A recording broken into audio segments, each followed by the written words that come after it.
Here's the thing about $1,000 on its own, it doesn't feel like it changes your life. You can't invest it and retire early. You can't put a down payment on a house with it. So a lot of people mentally file it under fund money instead of foundation money. But think about what $1,000 actually represents for most 20-somethings. That's probably weeks, maybe months of actually not spending everything you make. That's the first time your bank account didn't hit zero before payday. That's proof that you can do this. And here's the part most people miss what you do with that proof, either reinforces it or erases it. Let's do some quick math. If you take that $1,000 and blow it on a trip or a shopping spree, you're back to zero. You felt good for a weekend, but financially, you're exactly where you started 6 months ago. Now picture the other path. You take that same $1,000 and you use it to build your emergency fund or knock out a chunk of high interest debt. Now you're not at zero, you're ahead. And more importantly, you've proven to yourself that money can stick. This is where people mess up. They treat the first $1,000 like a reward for saving instead of treating it like raw material for the next decision. A reward gets spent, raw material gets built on. I'm not saying never enjoy your money, we'll get to that. I'm saying the first $1,000 specifically has a job to do before it becomes fun money, and most people skip that step entirely. Chapter 2, the 3 ways people waste this moment. So let's talk about how this usually goes wrong, because I've seen this play out the same way over and over. Mistake number 1, spending it because it's not enough to matter anyway. This is the classic. Someone hits $1,000 in savings and thinks this isn't life-changing money, so I might as well enjoy it. The problem is that logic never stops applying. At $1,000, it's not enough to matter. At $3,000, it's I deserve this after a hard year. At $10,000, it's I'll start saving seriously once I have more. There's always a reason it's not enough yet until you're 35 and still waiting for the real amount to show up. Mistake number 2, letting it just sit in a checking account doing nothing. This one's sneaky because it feels responsible. You didn't spend it, so you feel good. But $1,000 sitting in a regular checking account earning basically 0% interest is quietly losing value to inflation every single year. It's not dramatic, but it's not nothing either. If inflation runs around 3%, that's roughly $30 a year in lost purchasing power just from doing nothing. Not the end of the world, but it's also not free. Mistake number 3, and this is a big one, putting it somewhere that sounds smart but isn't right for where you are. This is the person who hears invest early and immediately throws their entire $1,000 into a brokerage account buying individual stocks while they're still carrying a credit card balance at 22% interest. On paper they're investing, but the math doesn't work. If your credit card is charging you 22% a year and your investments are growing at say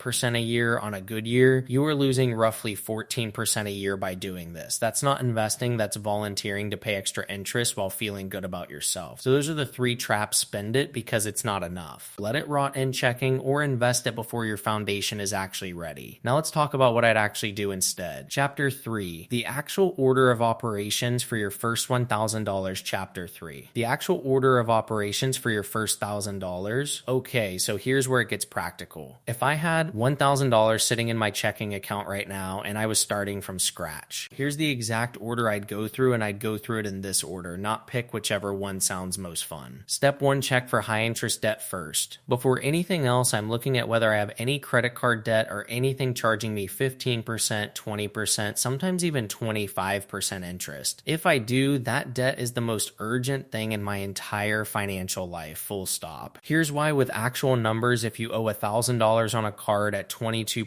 APR and you only make minimum payments, you could end up paying that off for years and hand over several hundred extra dollars in interest along the way, sometimes more than the original amount itself, depending on the minimum payment structure. There is no investment, no savings account, nothing that beats a guaranteed 22% return. And that's what paying off this debt actually is, a guaranteed return equal to whatever interest rate you're escaping. So if you have high interest debt, the answer is simple. That $1,000 goes straight at it. Not all your fun money, not your entire future, just this first $1,000. Keep it simple. Step 2, if you have no high interest debt, build the start of an emergency fund. Now this is where most financial advice gets way too aggressive too fast. People say you need 3 to 6 months of expenses saved, and sure, that's the eventual goal, but for your first $1,000, you do not need to overcomplicate this. The goal of this $1,000 isn't to fully fund your emergency fund, it's to make sure that if your car breaks down, or you need a $400 repair, or your phone dies and you need a replacement, you're not reaching for a credit card to cover it. This is genuinely one one of the most underrated money moves in your 20s because it breaks the cycle. The cycle is emergency happens, you put it on a card, now you're paying interest on top of the emergency, which makes the next emergency even harder to handle. $1,000 sitting in a separate account, and I do mean separate, not just sitting in your regular checking, breaks that cycle before it starts. Step 3, where does this $1,000 actually live? This is where a high yield savings account comes in, and I want to explain this simply because people overcomplicate it. A high yield savings account is just a savings account, usually through an online bank. That pays you a meaningfully higher interest rate than a normal bank, sometimes 10 to 15 times higher. We're talking the difference between earning basically nothing on $1,000 in a year versus earning somewhere around $40 to $50 a year just for the money sitting there doing nothing. Same safety, same access to your money, just way better interest. There's no reason not to do this. It takes maybe 15 minutes to set up online. Step 4, only after debt is handled and your starter emergency fund exists do you even start thinking about investing. And I want to be clear, for most people, your first $1,000 probably won't even get to this stage, and that's fine. That's the point. If you do get here though, this is usually where a Roth IRA comes in. A Roth IRA is just a retirement account where you put in money you've already paid taxes on, and then it grows completely tax-free for decades. The reason this matters for your first $1,000 specifically is time money you invest in your 20s has 30, 40 years to grow, and that early head start is doing a lot of the heavy lifting compared to money you invest later. Here's a rough example. $1,000 invested at age 25, growing at an average of roughly 8% a year, could turn into somewhere around $10,000 by the time you're 60 without you adding another dollar to it. That same $1,000 invested at 35 instead of 25 might only grow to around $4,500 to $5,000 in that same time frame. Same amount of money, same growth rate, but 10 years less time roughly cuts the end result in half. That's the entire argument for starting early, even with small amounts. Chapter 4. What changes once this is in place? So here's the thing nobody tells you. Once your first $1,000 is in the right place, something shifts. And it's not really about the money itself, it's about what happens next. The second $1,000 you save is going to feel completely different. Why? Because the first $1,000 already did its job, your debt situation is better, or your emergency fund exists, or you've started investing whatever step you landed on, that foundation is now built. Which means the second $1,000 doesn't have to fix anything, it gets to build. This is also where lifestyle inflation tends to sneak in, so I want to flag it now. Lifestyle inflation is basically when your spending creeps up every time your income or savings go up, you get a raise. So your meals out get nicer, your subscriptions multiply, your treat yourself purchases get more frequent. It happens so gradually, most people don't notice it until they're making way more than they used to, but somehow still living paycheck to paycheck. The reason I bring this up here is that your first $1,000 is also a test of this. If you handle it intentionally debt emergency fund, then investing you're proving to yourself that more money doesn't automatically mean more spending. And that's a skill that compounds just as much as any interest rate does. The other thing that changes is confidence. Once you've gone through this process one time, the second time is easier. The third time is almost automatic. You stop thinking of saving as this huge effort and start thinking of it as just what you do with extra money. That mental shift is honestly worth more than the $1,000 itself.